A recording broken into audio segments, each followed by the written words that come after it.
Today, we're going to talk about something that touches so many of us, especially those of us who dedicate our lives to helping other people. It's that feeling, you know the one, when the well of compassion just starts to run dry.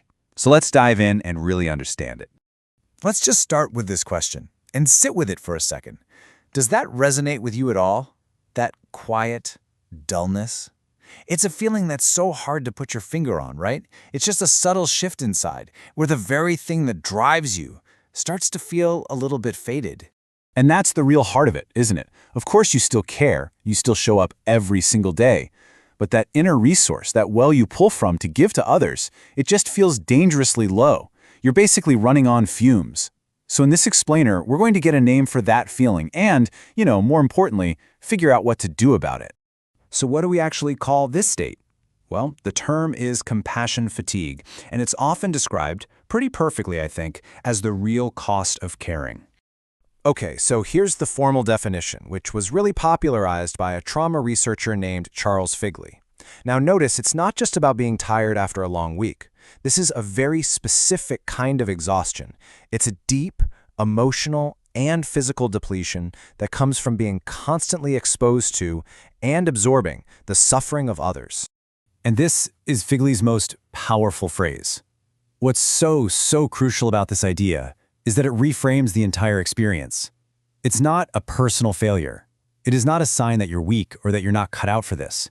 It's presented here as a natural, almost predictable consequence of giving so deeply of yourself.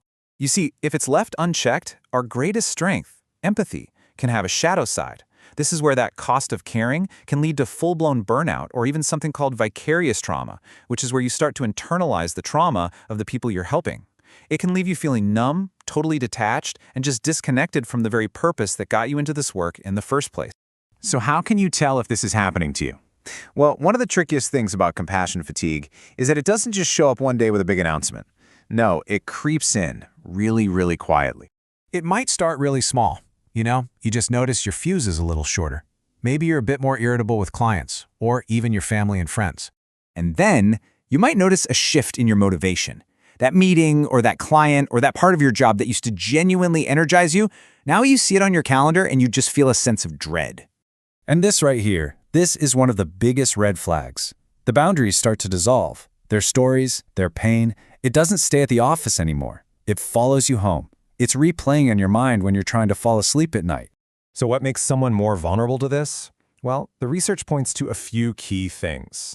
And kind of ironically, having high empathy, the very trait that makes you so good at what you do, is the biggest risk factor. Now, you combine that with poor boundaries and just a heavy caseload, and you've got the perfect storm. But the real danger isn't just the volume of work. It's what the source calls the unprocessed emotional residue. It's all that emotional weight that just builds up, story after story, day after day. Okay, so why is it so important to recognize this? Because, look, this isn't just about feeling tired. The quiet toll it takes has huge implications, not just for you, the helper, but for the very people you are trying to help. This comparison really puts it in stark contrast. That clear judgment you once had can become cloudy and uncertain. The strong empathy that defined you can actually start to erode. And maybe the most heartbreaking part of all, that sense of calling, the genuine joy you found in this work, can feel like it's been completely stolen from you. But right here, the whole narrative shifts, and this is so important to hear. This is not a permanent state. The source material is crystal clear on this. Compassion fatigue is reversible, but only if it's met with real awareness and intentional action. So how do you do it? How do you actually restore that helper within? Let's look at some of the really solid evidence-based strategies for refilling that well. Okay, this lays out a really clear path to recovery. First, and this is huge, you have to name it. Acknowledge what's happening without any shame. Step 2, start building protective boundaries to create some emotional space. Then, find connection. Talk to peers who actually get it. Step 4 is to re-engage with your why. Why did you start this in the first place? And crucially, you have to tend to your body. Sleep, nutrition, movement, all of it matters. And finally, you have to be willing to get help for yourself. This quote really just says it all, doesn't it? It perfectly captures the logic behind that final step. I mean, even counselors need counselors, right?